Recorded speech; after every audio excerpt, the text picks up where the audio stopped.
संस्थान में आपका एक बार फिर से स्वागत है। पिछली वीडियो के अंदर हमने कबीरदास जी के 6 दोहों की व्याख्या की थी।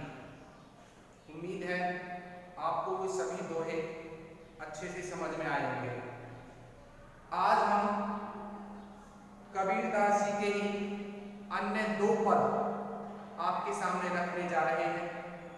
आप ध्यानपूर्वक उन्हें सुने जिससे कि अच्छे से समझ में आ सके और अपनी किताब को खोलकर अपने सामने रखें। एक एक पंक्ति को सुनते जाएं और अपनी किताब में उनको देखते जाएं। कबीरदास जी के 2 अन्य पद जो आपकी पाठ्य पुस्तक में संकलित है वे हैं। पहला पद, इस पद के अंदर कबीरदास जी ने कमलनी और सरोवर जल यानी तालाब के पानी के माध्यम से आत्मा और परमात्मा की स्थिति पर प्रकाश डाला है। यानी ये एक रूपक हमारे सामने रखकर आत्मा और परमात्मा में क्या संबंध है इसे स्पष्ट करने का प्रयास किया है। और दूसरा पद है, इस पद के अंदर कबीरदास जी ने आंधी का रूपक हमारे सामने रखा है और ज्ञान के महत्व को बताया है। किस प्रकार से ज्ञान का आगमन जब होता है, हमारे मन में ज्ञान का जब उदय होता है तो किस प्रकार हम सांसारिक मोह माया से मुक्त हो जाते हैं। तो लीजिए हम प्रारंभ करते हैं कबीरदास जी का पहला पद। कबीरदास जी लिखते हैं, काहेरी नलनी तू कुमलानी,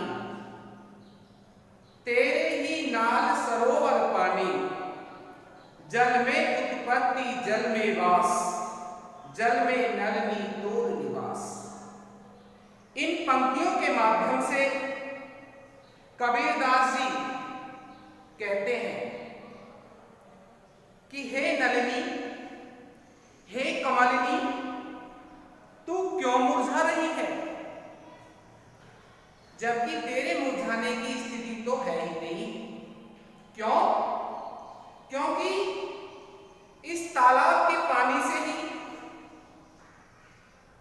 तेरी उत्पत्ति होती है और तेरी नाव हमेशा इस तालाब के पानी में रहती है और इस तालाब के पानी में ही तू हमेशा रहती है। तो ऐसी स्थिति में तुम्हारे मुरझाने का तो कोई कारण ही नहीं बनता। कबीरदास जी आगे कहते हैं, ना तली तपती ना ऊपरी आग, तोर हेत कहूं कासने लागी। कहते हैं जल में रहने के कारण न तो तुम्हारा नीचे का हिस्सा तपता है और न ही ऊपरी धूप का प्रभाव तुझ पर पड़ता है। फिर हे कमलिनी, तुम क्यों मुरझा रही हो? और अंत में कबीरदास जी कहते हैं, कहे कबीर जे उदक समान, ते नहीं हुए हमारे जान। कि जो व्यक्ति उदक समान हो जाते हैं हमारी जानकारी से उनकी मृत्यु नहीं होती। इसी पद का दूसरा अर्थ आत्मा परमात्मा के संबंध में है, प्रतीकार्थ है। ये तो कबीरदास जी आत्मा से कहते हैं, हे आत्मा, तू व्यर्थ ही क्यों पीड़ित है, क्यों परेशान है। यहां पर नलिनी आत्मा का प्रतीक है। तू क्यों मुरझा रही है? कहने का तात्पर्य आत्मा से कह रहा है कि तुम क्यों पीड़ित हो, क्यों दुखी हो।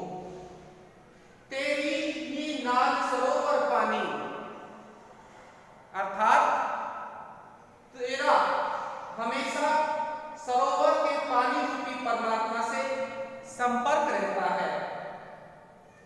तुम्हारी उत्पत्ति उसी पानी रूपी परमात्मा से हुई है।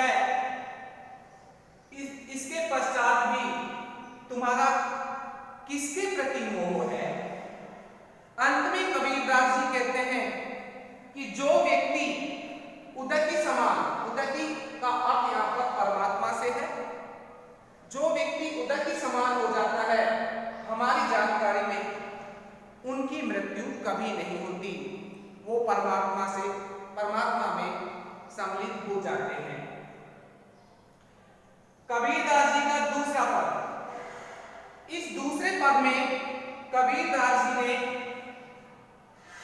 हमारे सामने आंधी जो तूफान होता है उसका रूपक हमारे सामने रखा है।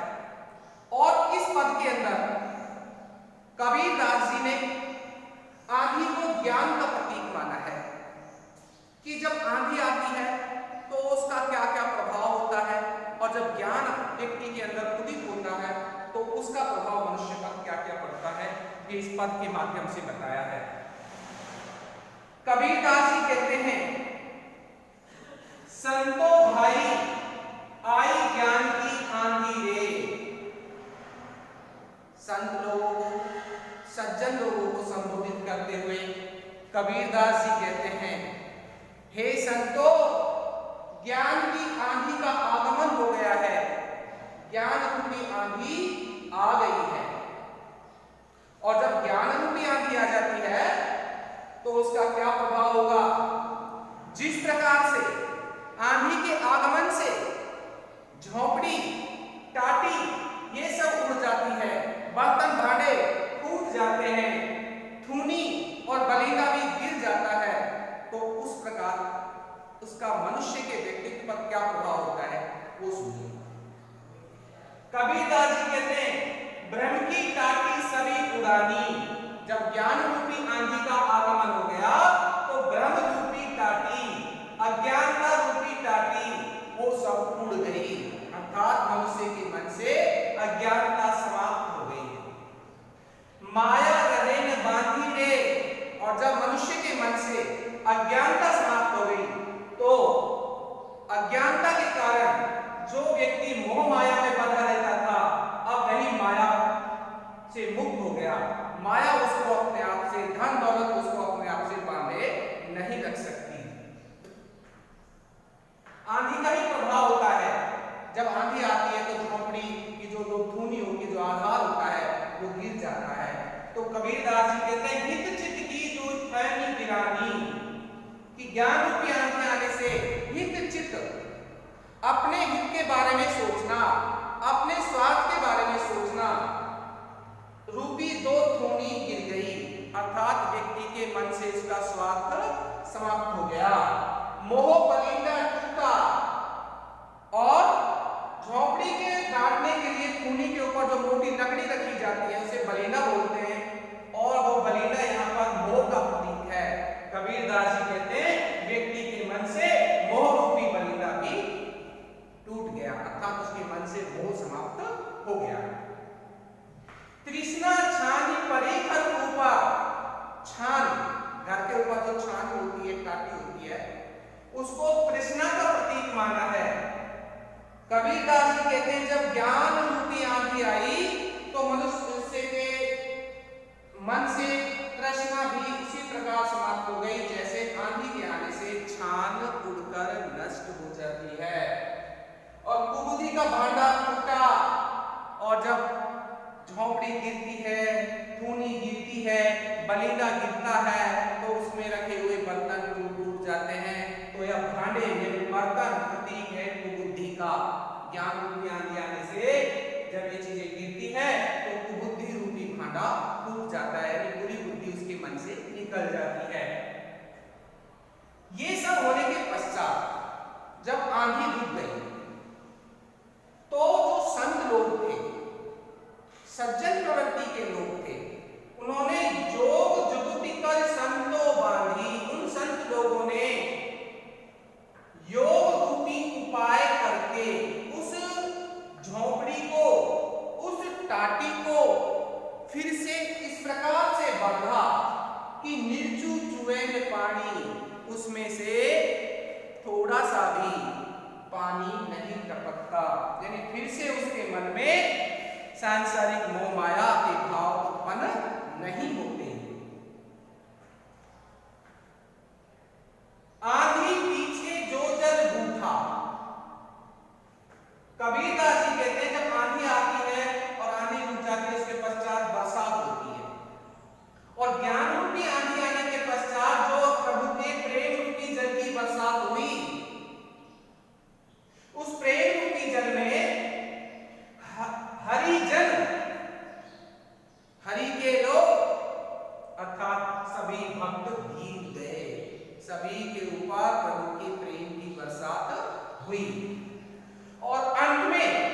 कबीरदास जी कहते हैं, कहे कबीर भान के प्रकटे। कबीरदास जी कहते हैं कि सूर्य रूपी ज्ञान के प्रकट होने से, उदित होने से अज्ञानता रूपी अंधेरा क्षीण हो गया। धीरे धीरे अज्ञानता समाप्त हो गई। ये आज हमने आपको 2 पद पढ़ाए और इन 2 पदों के साथ आपका ये पहला पाठ समाप्त होता है।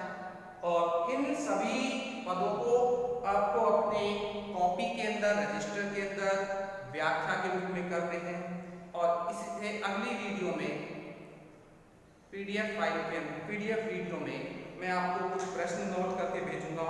उन सभी प्रश्नों के जवाब, उनके उत्तर आपको होमवर्क में करने हैं। ठीक है, आगे मिलते हैं अगले पाठ के साथ। धन्यवाद।